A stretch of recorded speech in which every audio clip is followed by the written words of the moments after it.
স্বাগত NY71 সংবাদে, সাথে আছি জাকিয়া আহমেদ। জানিয়ে দিচ্ছি, সারা দেশে অনুষ্ঠিত হয়ে যাওয়া ত্রয়োদশ জাতীয় সংসদ নির্বাচনে হেভিওয়েট ও আলোচিত প্রার্থী কারা কারা ইতিমধ্যে বেসরকারিভাবে নির্বাচিত হয়েছেন এবং কারা পরাজিত হয়েছেন। বগুড়া পৌরসভার 21টি ওয়ার্ড ও সদর উপজেলা নিয়ে গঠিত বগুড়া 6 আসনে বিএনপির চেয়ারপারসন তারেক রহমান বিপুল ভোটের ব্যবধানে বেসরকারিভাবে বিজয়ী হয়েছেন। 150টি কেন্দ্রের সবকটিতে বিজয়ী হয়ে তারেক রহমান পেয়েছেন 2,16,284টি ভোট।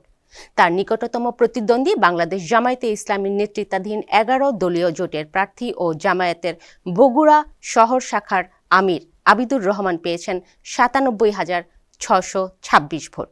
এখানে মোট ভোটার 4,54,043 জন।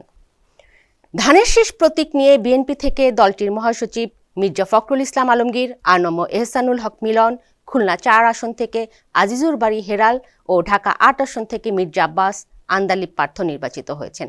এনসিপি থেকে নাহিদ ইসলাম, হাসনাত আবদুল্লাহ বেসরকারিভাবে বিজয়ী হয়েছেন। এছাড়াও ববি হাজ্জাজ, রেজা কিবরিয়া বেসরকারিভাবে বিজয়ী হয়েছেন। অন্যদিকে স্বতন্ত্র প্রার্থী তাসনিম জারা, এনসিপি থেকে সার্জিস আলম, খেলাফত মজলিসের মামুনুল হক পরাজিত হয়েছেন। এখন এ পর্যন্তই।